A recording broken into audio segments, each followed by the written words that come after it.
This episode, I'm joined by David Skrbina, who is a senior lecturer in philosophy at the University of Michigan at Dearborn. In this episode, we discuss his book, Panpsychism in the West. I'd like to say a big thank you to all my paid patrons and subscribers for making all of this work possible. And if you would like to support the podcast and gain access to some exclusive content, then please find links in the description below.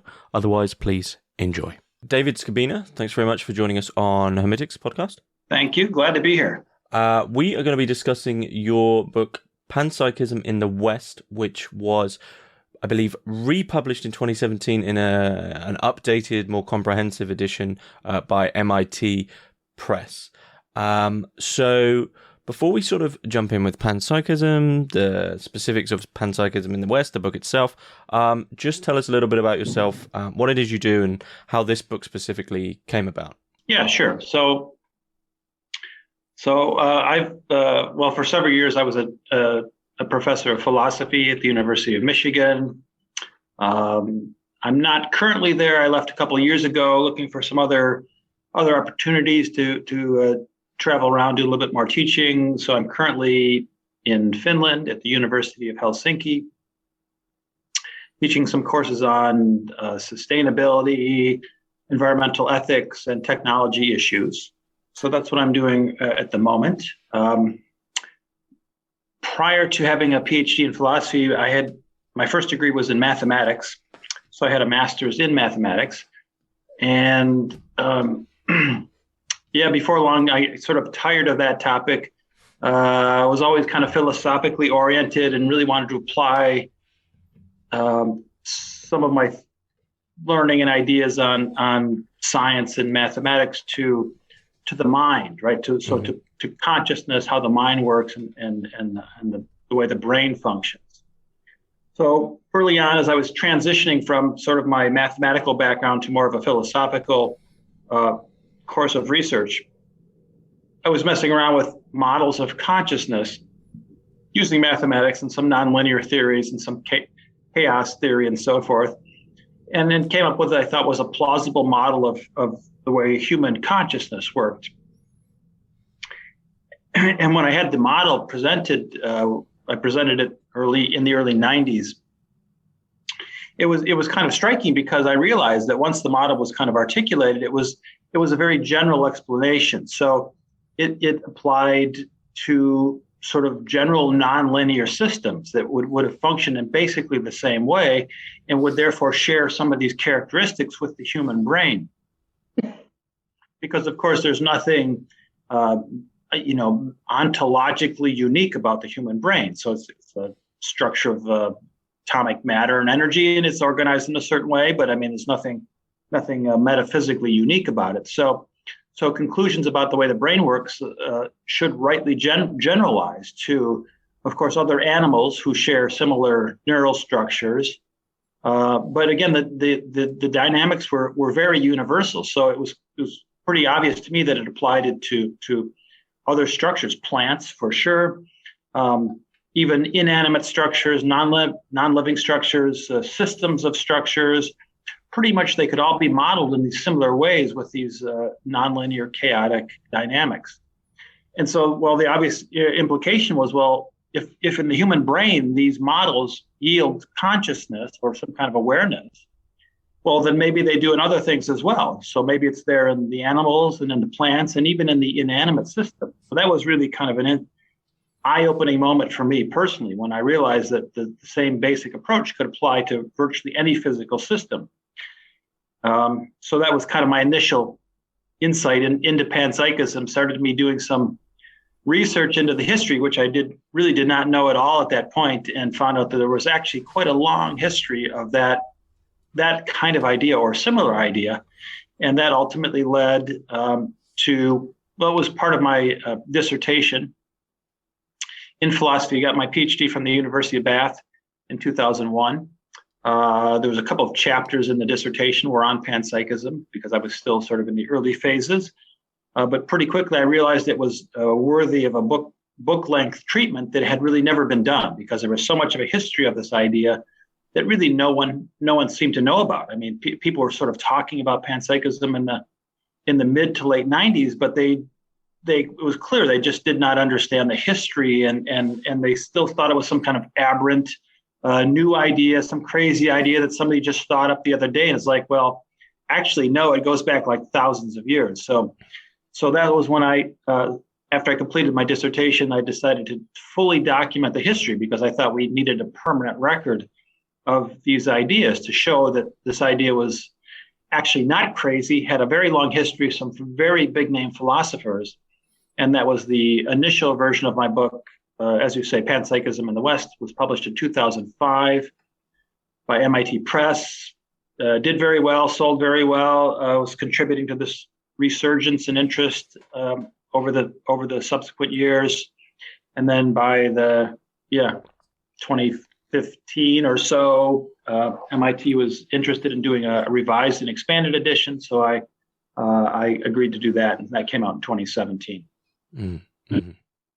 Okay. Well, I've jotted down a few questions from that already in relation to your sort of mathematics background and some of the stuff to do with being. But before we jump in fully with panpsychism, I do have to ask you the Hermitix question. You can place 3 thinkers, living or dead, into a room and listen in on the conversation. Who do you pick? Any 3 that I would like to have. And they all miraculously speak the same language as well. They can all of course. Well, I don't know. That's a good question. It's hard. I guess hard to pin down 3. I mean, it's sort of like asking my 3 favorite philosophers, because I'd like to see those guys all chatting together. So, boy, I don't know. I suppose Plato, Nietzsche, and Schopenhauer. I mean, that would be a nice threesome for me personally. Okay. So if you could have such a room, it wouldn't really be to answer any specific questions. It would just be give me the best. Give me the best of the best. just to hear those guys debate it out, and I mean that would be like a fascinating discussion in itself. And obviously, you'd love to chip in your own sort of question and your own 2 cents, but that would be a nice trio for me anyway. Huh. Okay. Well, yeah. Okay. I mean, those 3 may very well come back into our discussion on panpsychism, but that's pretty clear room with an obvious reason for the room. Yeah, I mean, I've argued all 3 were panpsychists, so I mean that's one sort of point of agreement right there. But it would be an interesting discussion for sure. Yeah. Okay. Definitely Schopenhauer interests me, and this question of secularism. But we'll get there. So, alongside what you've already sort of defined panpsychism as, that this model of consciousness that you thought up, but obviously this isn't specific to you, this idea that consciousness isn't just a human thing, it can also be in plants, inanimate matter, even systems, as you say. Basically, there's a possibility for consciousness to be in absolutely everything, with no exclusions at all? Well, right. In the strongest form, no exclusions at all. And I tend to take the strongest version of the thesis myself. So I've argued that really sort of any system, any combination, any aggregate, these all have some kind of mental or experiential quality. So it obviously gets to be difficult as to what specifically we're talking about. I personally tend not to use the word consciousness, because that's so biased with the human kind of, human conscious states and so forth, right? That it's really hard to talk about consciousness in inanimate systems. It just seems like it makes no sense. But maybe to talk about something in a very brute sense, like experientiality or subjecthood, or maybe even we could talk about qualitative states or qualia. I mean, that to me, that's much. Not easy, but it's easier than to talk about, say, for example, consciousness. So I generally kind of reserve consciousness for humans, or let's say higher animals, but certainly something comparable, some kind of mental awareness, mental experientiality that, I would say literally in all structures and all systems. So when you say that, and I mean, obviously, as you outline in the history, there's plenty of different variants and, should we say, degrees of intensity of panpsychism. But when you say awareness, that something has a form of awareness, how could one attempt to understand that? Say, for instance, because there must be a difference, I assume, between the quality of awareness, even though they both have awareness, of a human and a rock, for instance. What sort of measures or methods can we put in place to say, like, here's where we differentiate? Yeah, well, right. So, I mean, obviously there's problems about really knowing what these states are like, what say awareness states or experiential states are like. I mean, there's a famous problem of other minds even within humans, right? So if you're familiar with Bertrand Russell's argument, right? I mean, it's like, we can't even prove each other really are conscious beings, right? I mean, all we do is we look at the reactions, right? You talk a certain way, you respond a certain way. If I pinch your finger, you yell, and okay, I understand that's probably correlated with pain, but I can't be sure because I can't really know.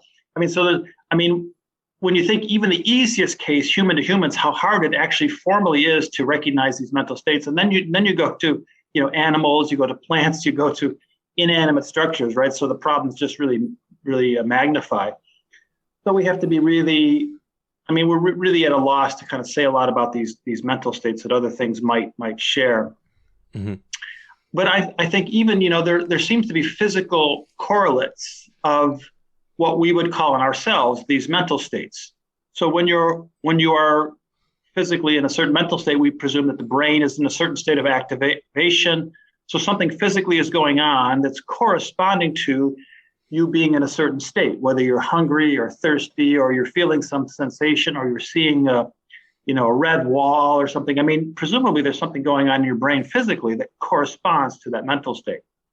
And I think maybe that's the best kind of analogy. We can say, look, in any system, when it's experiencing something from its environment, some kind of sensation, some kind of energy input from its environment, that's probably in a certain physical state that corresponds to whatever. If it's a rock that's out in the sun and it's a sunny day, so the sun is beaming down, it's heating the rock, at least on the upper surface, that puts the rock in a certain physical state.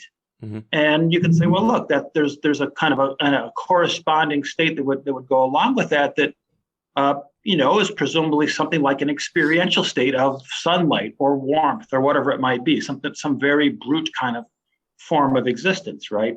So we sort of, on the one level, we kind of have that sort of picture to use.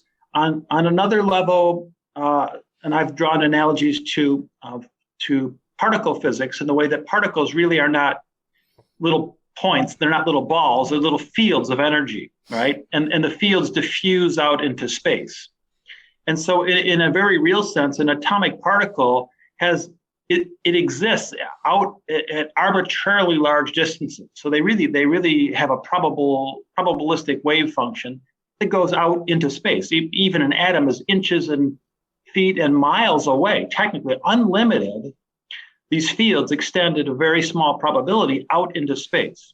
So there actually is, even from physics, there's a sense in which even subatomic particles somehow have this like feelers or tendrils that are sort of going out into space, and they're actually literally affected by what goes on in the distant environment. So we know from physics that particles themselves actually are aware and sensitive of their near and their far field environment. So that's sort of another layer of this kind of awareness, the sensitivity to the environment, right? We know that mathematically we see it at the smallest level. We know that higher level organisms sense radiation and sound waves from distant sources, and so forth. All that's accompanied by mental states. And then we have to make the analogy and say, well, look, maybe there's something like an internal mental state or subjective state that goes along with all of these physical systems, because they're all aware and they are all sensing their environment in some fashion. Mm. Okay. So from that, would I be wrong in saying that generally speaking, though, that doesn't seem to be a possibility with panpsychism, as your book makes clear, there's such a long history and so many different understandings of it, but is there a sort of inherently what we could say a hierarchy of awareness within panpsychism? Should it be understood sort of hierarchically in the sense that there's a greater level of awareness in humans than there is in, say, a rock, for instance, that same example? Or is it simply this is just two completely separate things, and in doing that we're once again like doing the whole, well, obviously we're the best and we're anthropomorphizing the whole thing? Well, right. So this is, again, one of the interesting puzzles about consciousness in general and panpsychism in particular, right? How we can characterize these different states of apparently simpler entities and then comparing them to ourselves. So,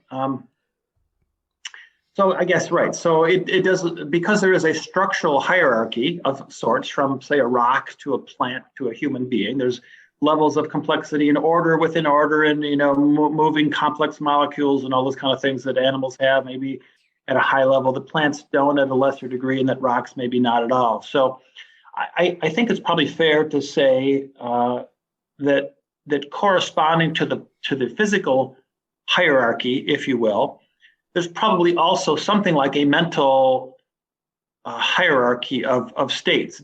It would, it's only plausible if you're going to postulate these universal mental states that they're going to be simpler or more coarse or less refined or less articulate in a less articulate structure, because there seems to be a match between the dynamics of the brain and the dynamics of the mental states. And we know that when the brain function decreases or ceases, then the mental states seem to also decrease correspondingly. So there's some reasons why we could say yes, maybe there's a kind of a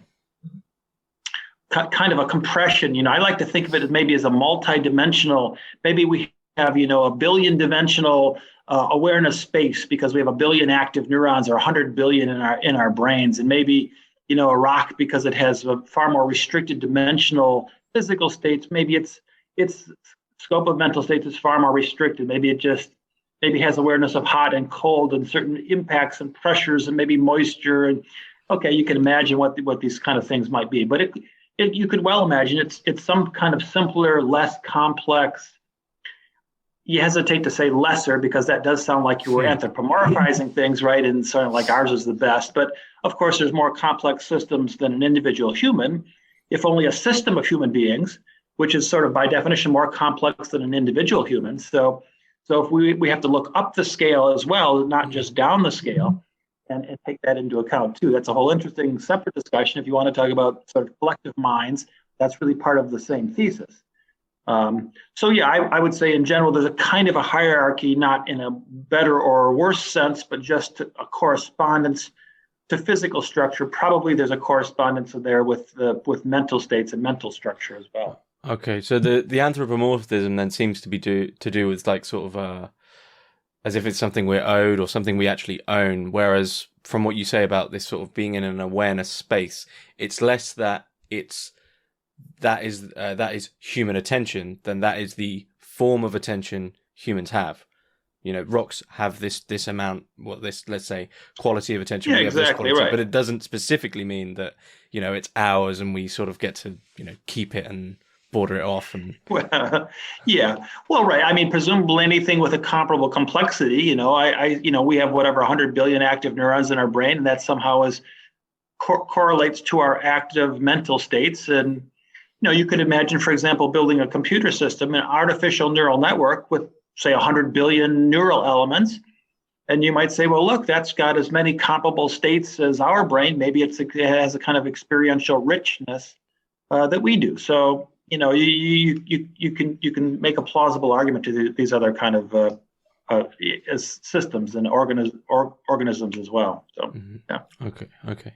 So, as your book's titled Panpsychism in the West, was it just a sort of pragmatic, sort of tactile decision just to say, right, we'll just deal with the West because often the differences are so glaring that it's a whole other method of study. And if you're not familiar with it, often that's a life's work sort of thing. Or was there a specific reason, another reason? Yeah, well, yeah, more or less what you were saying, right? So, I mean, my whole background, like most people in the West, is in the Western tradition. And there was so much there. There was such a rich tradition in Western philosophy for panpsychist ideas. I mean, that was easily sufficient to flesh out a full book. So, I mean, there was enough material there. I wasn't hurting for material. I didn't need to go to indigenous societies and Western culture and so forth. I mean, I could have done that as well, because there actually are. It's really quite interesting that there is evidence of panpsychism in pretty much every indigenous culture that we're aware of. Most of Eastern philosophies are sort of explicitly or implicitly compatible with something like panpsychism.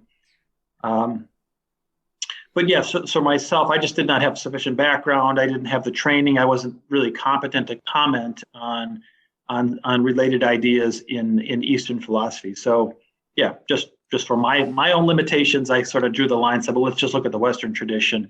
I did edit a book in 2009 called Mind That Abides, and we had one or two guys who had some background on Eastern traditions, and they commented. There's a couple of chapters in that book on Eastern panpsychist traditions. So a little bit has been done, but probably somebody needs to do another book someday called Panpsychism in the East, and that would be the complement to my book. So yeah. Okay. How do you feel about the East-West divide? Do you think that's just sort of it's just a practical thing that, we sort of know what we mean? Yeah, I mean, it's an interesting question. It seems to be a fairly distinct tradition on what we would call Western tradition, going back to the Greeks and the Eastern tradition. But, you get these funny little connections where, stories about even in ancient Greece, they had travelers from the East that came over and brought certain ideas about, reincarnation and so forth. And maybe even through ancient Egypt, there might have been sort of a, kind of a cross-fertilization. So, yeah, at some level, there's these interesting little connections. You'd like to think if human nature has any kind of universal aspect to it, that you'd like to think somehow we would come to similar conclusions, even if we sort of grew up in different historical eras. So maybe there's some reason why we have some commonalities to traditional Eastern philosophy. But yeah, I don't know. Pragmatically, it's fairly distinct from what I know. There's different focuses and different emphases. Schopenhauer famously considers himself basically a Buddhist, and he was impressed that he independently discovered Buddhism. Right, this is kind of one of his big insights. So yeah, maybe these things kind of bubble up both East and West in different ways at different times. But, yeah. Okay. So in your book, there is a chapter dedicated to panpsychism often being sort of misappropriated or misrepresented as other things, and one key example is vitalism, and there's a few others. But would you say that many of these other isms are almost developments of panpsychism? There's something below them, like they're not really on the same. They're not really the same sort of form of thinking, that they could be compatible, but it's wrong to just mistake them, because you could sort of be a vitalist panpsychist, for instance. Yeah, exactly. Right. So when I've talked about panpsychism, I treat it as it's not really a theory of mind, it's a meta theory of mind. So it's kind of a theory about theories of mind. And specifically, it's about who has this thing called a mind, for whatever your concept of the mind might be. Mm-hmm. Right, the psyche refers to the mind, not to the soul. So it's not a concept about soul or religion. It's really about the mind, and it's kind of this basic question, right? About how many things in the world or the universe have something like a mind, and the panpsychist says it's very extensive, maybe universal, maybe not quite universal. There's some conditional forms of panpsychism, but it doesn't really describe the nature of that mind and the relation of that mind to that body or that object that might have that mind. So like I said, you can be a panpsychist, physicalist. You can be a panpsychist dualist. You can be a panpsychist idealist. It's compatible with a lot of these different theories, which are sort of specific theories about the mind. And panpsychism says, basically, yeah, that could be true. And by the way, that would apply to everything. So if you're a dualist, you can be a Cartesian dualist, basically, and you can say, well, that could be true, and it applies to everything. I'm not. I think it's kind of crazy, actually, but in principle, you could be a Cartesian dualist panpsychist and say, look, everything has a dual, mind and kind of a soul's mind or something in addition to the body. So in that sense, it's compatible with most other theories of the mind. And it just argues that whatever that theory is, it's of some kind of universal extent. And I think people misread it, because I think it's like some kind of independent thing that's, you either have to sort of vote for that one or sort of conventional physicalism or something like this. And that's really not the case, right? It's a higher level concept above the level of the basic theory of the mind. And it really answers the question about how extensive the mind really is. So I think that's the right way to think about it. Okay. And could we say that perhaps the theory that we're all one mind, but we're each like a different intensity of it, but it's literally a huge singular mind, is that in keeping with panpsychism, or is that two separate things?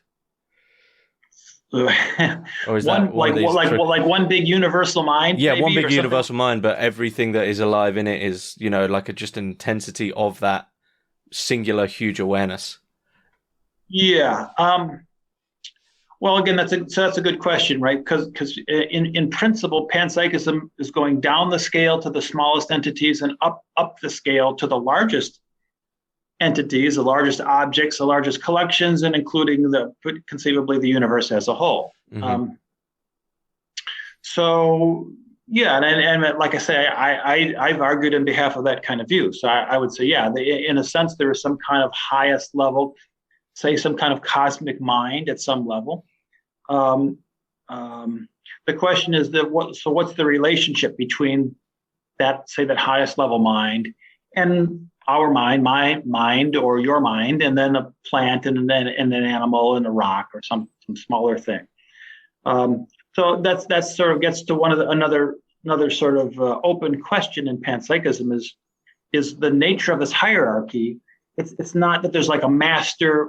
Most panpsychists would not say there's some master cosmic mind of which we're just individual thoughts or, little tidbits or, like a dream or something. I mean, that's a little bit too kind of flaky, I would say, for most standard philosophers.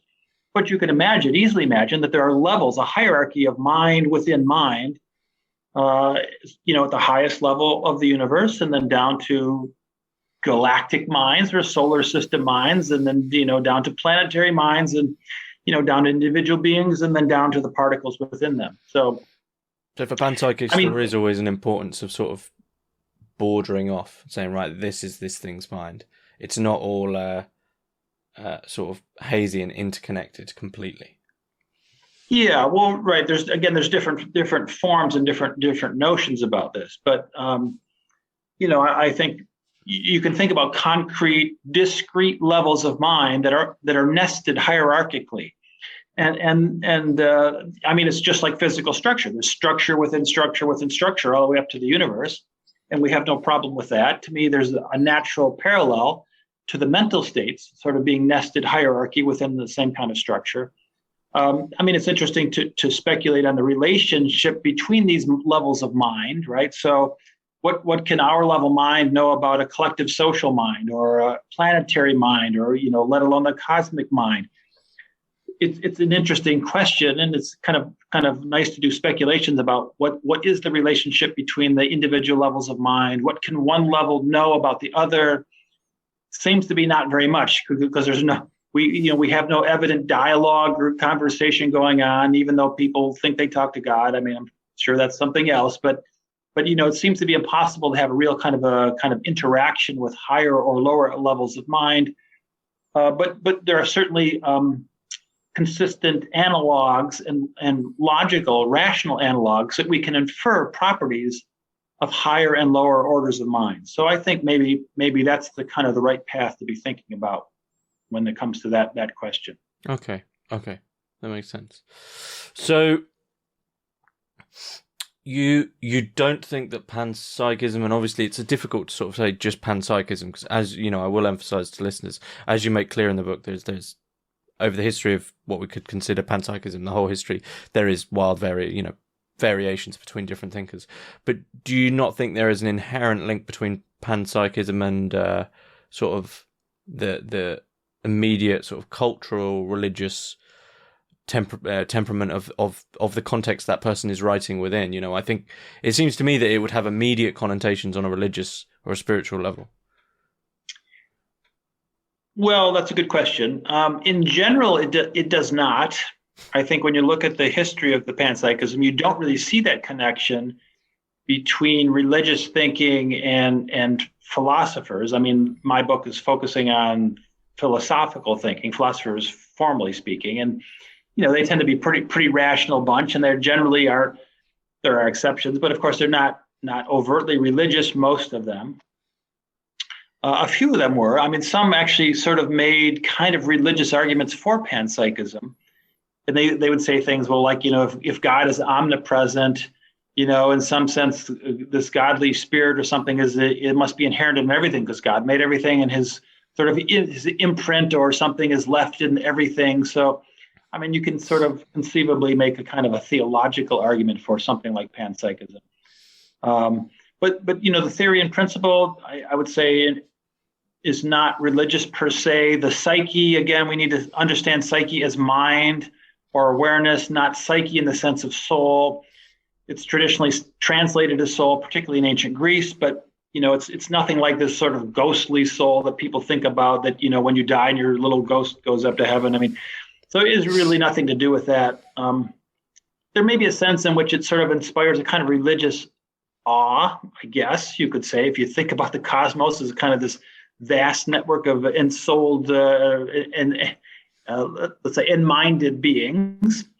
I mean, it is kind of an awe-inspiring sort of concept. So it could invoke something, I guess, comparable to a religious kind of sense of impression about things. But yeah, in general, I think it's pretty much a naturalistic, rationalistic thesis about what the mind is. And even though it could sound religious, it sounds a little new agey, it sounds a little bit crazy, but when you really get into the nuts and bolts about it, and you look at what these famous philosophers have said about it, you realize it's really a very concrete, very, very, hard-nosed kind of theory about the nature of the mind and what things have it. So it doesn't fit well within our current society, which is generally sort of biased towards human uniqueness and tends to not be very open to traditional metaphysical views, which really this is.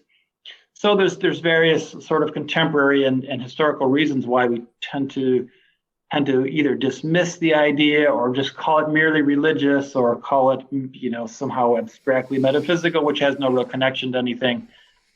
But I think that's kind of an aberration. If you look at the long history of thinking about it, it really has sort of this long and really a noble kind of tradition. And I think maybe it's been resurrected in the last 20 years or so. And I think it's really recovering the level of respectability that it had for many, many years. Mm-hmm. Mm-hmm. Has anyone, just on the almost the opposite of that idea, of the religious idea, has anyone theorized of sort of a Darwinian panpsychism, where there's some sort of perhaps if we talk of it being attention and being a sort of perhaps an evolutionary form of panpsychism, where there's actually an evolutionary process is going on within these levels of attention? Or am I completely off the mark? Yeah, there? Well, no, I mean, there are connections. I mean, ever since, since evolutionary theory sort of dawned on humans, Darwin, obviously, in say, 1860, 1865 or whenever. So, yeah, it's been natural to make connections to evolutionary theory to ideas about the mind. Pretty quickly, there were some philosophers, early philosophers, who was it, Fechner and Haeckel and a couple of these other guys, who made the connections there. They said, well, look, evolution is a kind of continuity theory, right? So humans aren't discrete beings. We came from apes, and apes came from smaller mammals, and those came from reptiles, who came from aquatic fish, or so there's this long continuity. There's a continuum of life. And philosophers have used a similar argument, said, look, there's also a continuity of mind. Mm-hmm. When you look at the long gradual process of evolution, there was no magic state at which suddenly, boom, out of nowhere, four-legged creatures appeared, or, mammals appeared. I mean, it was all a very, very slow, incremental, step-by-step process. And philosophers would argue, look, it's similar to the way the mind works. It's much more plausible to say our complex conscious awareness that we have grew over time, evolutionary time, from a simpler, less complex, less articulate mental state, but it was on a continuum. But there was no point in evolutionary history when suddenly, boom, here comes a mind, and before that you had no mind at all. That would be like impossible, really, in any kind of rational sense. Just like in evolution, you wouldn't expect some boom, the magical appearance of a dinosaur when you didn't have any of the preceding organisms. So evolution actually gave a new kind of impetus to this continuity sort of argument that says structures evolved gradually over millions of years, and mind could do the same thing. So in that sense, I would say that there is a kind of an evolutionary argument because it follows that same kind of line of thinking. And even people as diverse as Teilhard de Chardin, who kind of, famously sort of argued that everything sort of has this interior nature. It was basically a panpsychist version that Teilhard had. And he was big into evolution, this kind of cosmic evolution, but it was the same idea. Him and thinkers like him were building into evolutionary theory a parallel version about how mind and consciousness evolves from very simple states at elementary particles to humans and beyond. So there is an interesting connection between those two ideas. Okay. I think I've probably sort of projected my own, as you say, like it seems very New Agey and spiritual. I think I've projected that onto reading it, and actually now, as you explain it, it's coming across more as almost a scientific philosophy as opposed to some form of metaphysics with regards to what it is to be, as opposed, as you say, it's a meta theory of the mind. Right. Not in relation to human existence. So this question of, can panpsychism and materialism coexist seems to be that it just is a materialism. It is a materialism. Yeah. Right. So, in a sense, you could say that. Conventional materialism or physicalism really has a kind of a big problem, and I've argued against it elsewhere. That if everything is just physical stuff, matter and energy, whatever it might be, we have a really hard time even explaining the human mind, because consciousness just does not seem to fit into a purely physicalist picture of the world. So it's been a big problem. It's a big dilemma for anybody who wants to be a physicalist. They'll talk about the causal closure of the physical world, and we have no need for conscious mental states in the way the physics themselves works, which is arguably true, but you have the undeniable fact about your own conscious awareness. And the question is, how does that fit into a physicalist view? And it does not fit very well at all. It's arguably a huge glaring hole at the center of any physicalist theory. So if we have that problem with our own minds, that we can't even fit our own minds into a physicalist worldview, you could say, well, look, you certainly can't really fit a panpsychist view in, which says everything sort of has a kind of mental state.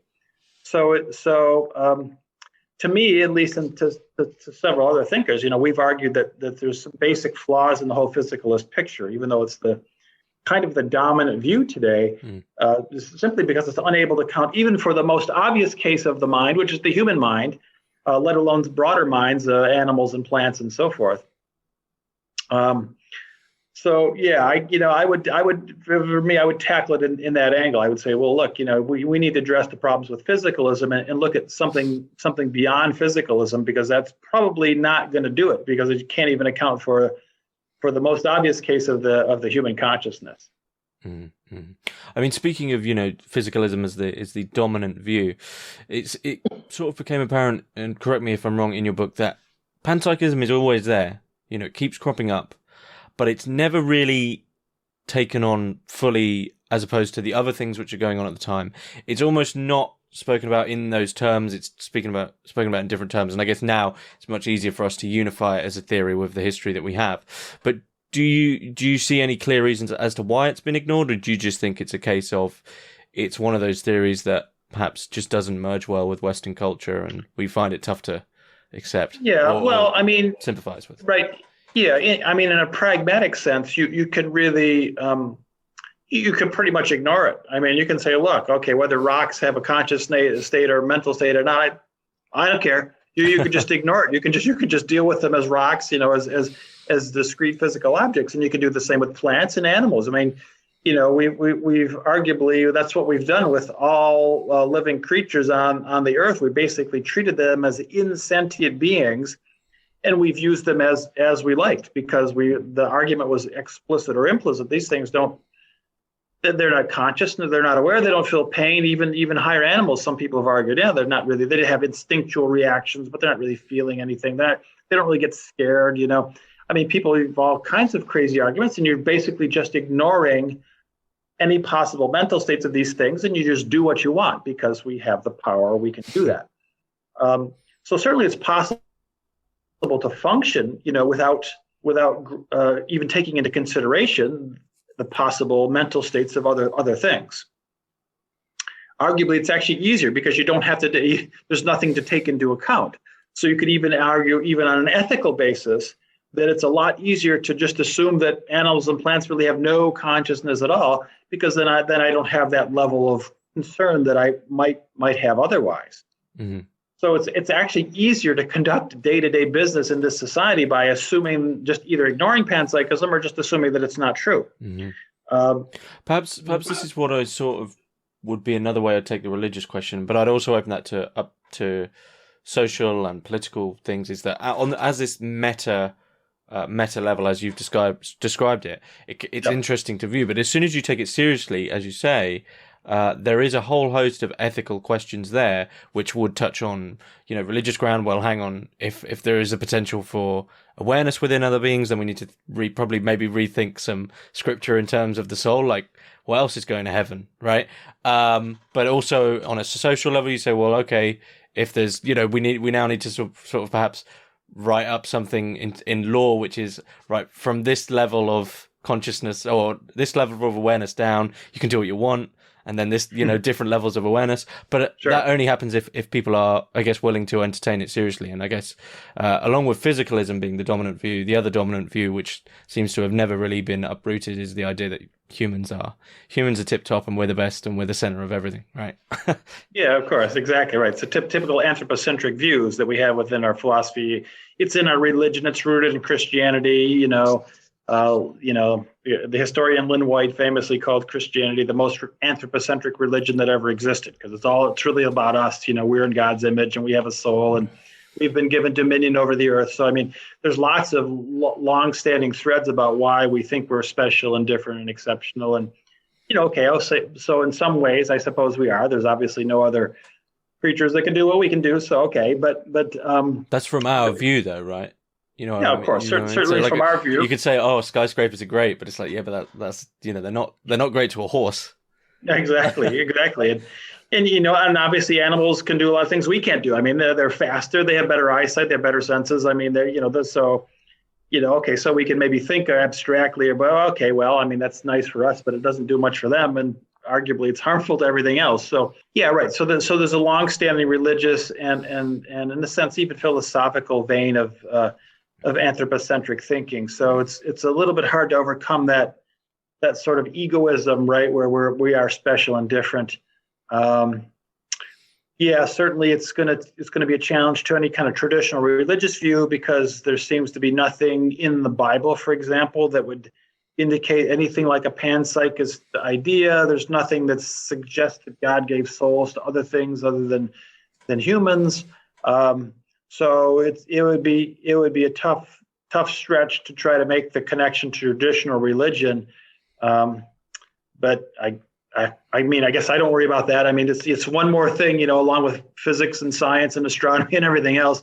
All these other things are really incompatible with traditional religion, and I guess panpsychism is one more thing. So I don't worry about that one too much. Okay. Well, I think we managed to cover a lot in a short time there.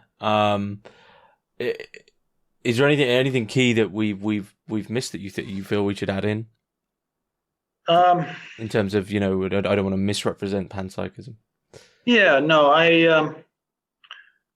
like I say, it's just it's a fascinating history for people who just are interested in the history of philosophy, and it's really, I think, surprising, because when you look at some of these big name philosophers, and it may be people that you would not have normally thought about, or would have said, well, that person would have never said anything that sounds panpsychist. But But you look at the readings and there they are. So, I mean, I was impressed time and again when I would come across passages that was clearly a panpsychist orientation or sensitivity or some kind of intuition that these philosophers were expressing, and you would never really see that discussed anywhere. I mean, it's really kind of even by the experts, right? So kind of every big name philosopher has their series of experts who like to talk about them. And even the experts don't really want to talk about the panpsychist thread because it sounds like vaguely embarrassing or it's like a little bit loopy or something, right? And they don't want their guy to sound a little bit kind of crazy. So they just don't even talk about the panpsychist thread. It's really kind of astonishing. I'm thinking of doing a piece. I need to do one on Nietzsche because people have really dismissed Nietzsche's view about will to power, right? It's kind of everything is sort of intrinsically this will to power. It's really a universal theory in Nietzsche. If you look carefully at what he says, you look at the notebook entries, and it's really kind of the phrase is an ontological will to power. He's not just talking about people. It's not just biological creatures. It's really everything is this embodiment of this will to power. And if this will is there, the will is a basic aspect of the psyche or the mind. So it's really kind of there in Nietzsche. You look at Nietzsche scholars, and it's either completely ignored or it's talked about only in a human context. In the rare cases where they do talk about it, they disparage the whole idea and they say, well, of course, Nietzsche was not a panpsychist. I mean, it's just laughable.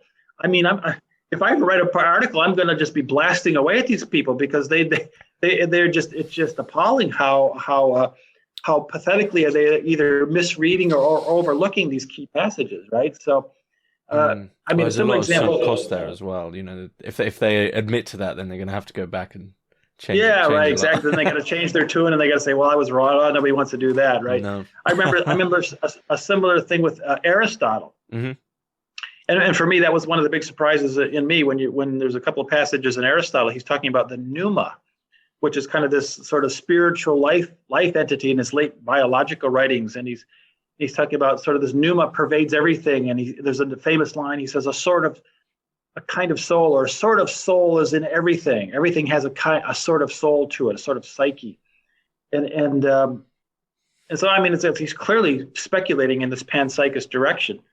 And I was talking to an Aristotle scholar at the University of Michigan a number of years ago, and I said, hey, what about this pneuma thing? I try to look for, I said, I don't find nobody's talking about it. And it's clearly kind of this panpsychist thing. And this guy's like, I said, well, why don't I read about it? He's like, yeah, he says, they just don't know what to do with it.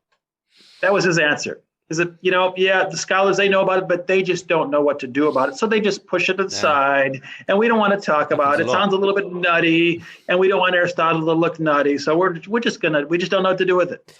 And it's really kind of, it's just funny to me how this happens time and time again, right? These big name philosophers, and the experts don't want to talk about it, so it just never gets discussed. Every philosopher has a skeleton in their closet, right? Right, exactly. They've you study the main works, and you come to this nice, neat thing, and you can put the philosopher in a box, and we can say they're X, Y, and Z, and then someone such as yourself says, well, hang on. What about that other thing they wrote, extensively on? And no, don't worry about that. It happens. There's cases of it with every philosopher, and I think it's almost like an academic sort of. You can sort of understand it because otherwise, it's nice to have that neat package, but ultimately it does damage to philosophy in the long run because how honest are you actually being? Yeah, exactly. I mean, I can understand you want to focus on certain things. I mean, that's okay. That's nice to do. But don't disparage the other ones when it's there, right? Don't dismiss it. You got to at least be open to it if these threads are there and their ideas. And that was kind of one of my objectives was really to show it's not just one or two guys. It's like dozens of major thinkers are oriented this way. So we don't need to sort of feel vaguely afraid of talking about this because it's actually a really kind of a powerful and widespread concept. So for people out there who are kind of curious, I guess that's really the first step is kind of go back in the history and really understand what these guys have said over time. And it's not like they wrote volumes of books on these things. Sometimes it's just a small little passage. Maybe it's just a couple paragraphs as part of a larger discussion. but it's indicating, so it's a little window, it's a little insight to their thinking about what kind of things in the universe might have a mind, and what things don't. So, I mean, if you're curious, just kind of look through that history. That would be a place I would advise people to start, right? That's kind of why I wrote the book on panpsychism in the West. Get people to start by thinking, but just looking at these little small snippets and insights by these famous thinkers in history, and just to kind of get a feel for their thinking. And that would naturally lead you to more recent writings, because there is kind of an active current movement in philosophy that is talking about panpsychism. Probably our biggest current convert is Galen Strawson. So I mean, he's sort of a big name, contemporary philosopher. Comes from the Strawson family. Peter Strawson was his father.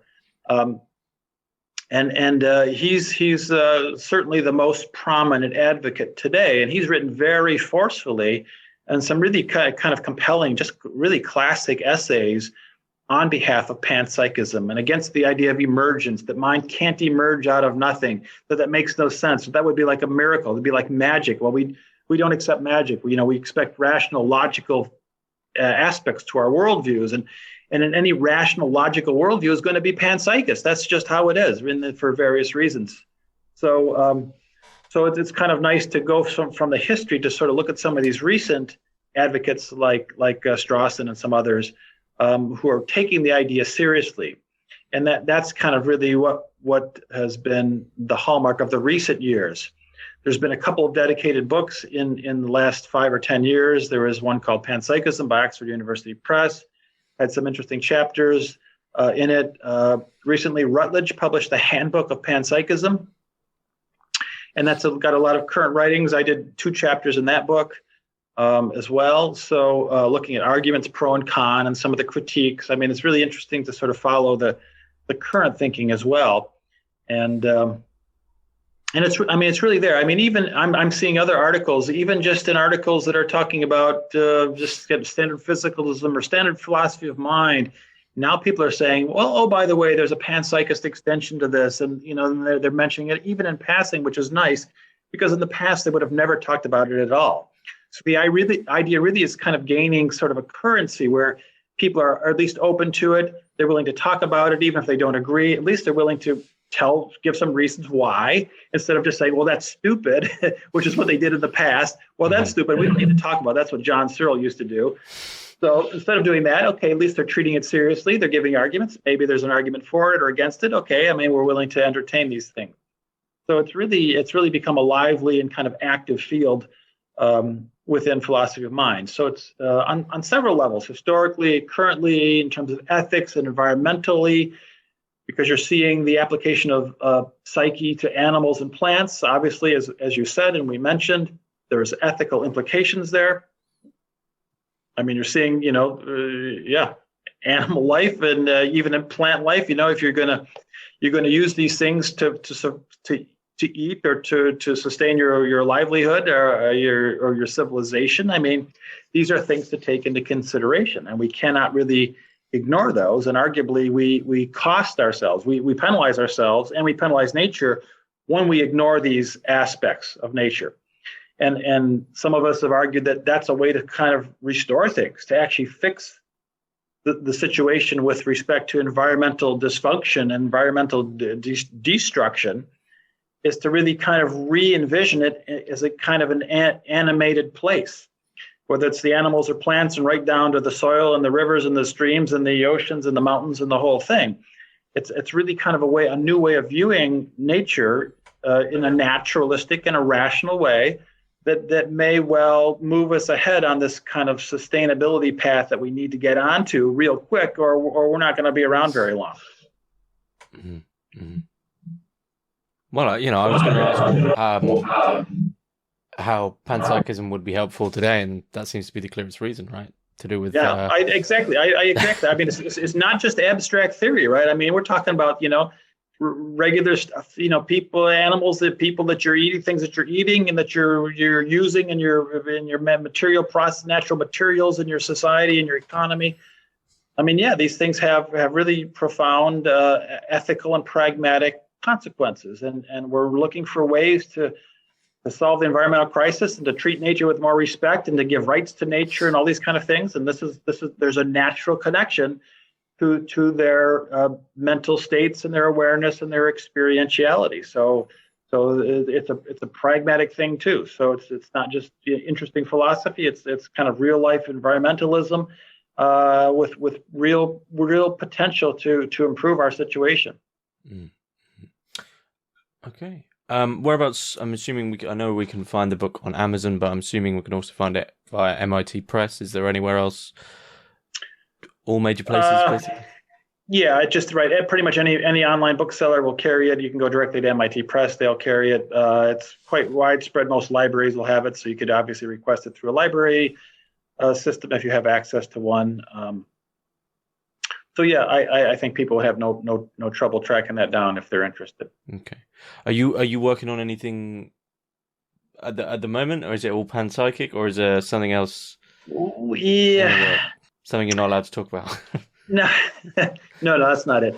Well, I personally am working in a diverse area of interest. So I am talking about sustainability issues. I'm teaching currently in environmental ethics. I'm doing a lot of work in philosophy of technology. So I've sort of been a big critic of technological society, and I've written some books and published along those areas. So yeah, I've got some, let's say, enough diverse interests that various things have been keeping me going at different times. Working on a book currently on technology, population, sustainability issues with respect to ethics. So not directly related to panpsychism. So yeah, current projects are probably not so much in that direction, at least not explicitly. But it's always part of my lectures. It's always part of the course material that I'm teaching, and it even crops up in various other venues where I'm giving a lecture, giving a talk to something. So it's always kind of there in the background. No active big projects though at the moment. Okay. Yeah, that seems like a good place to finish up. David Skrbina, thanks very much. Yeah, James, thank you. Thanks for having me, and be happy to come back sometime.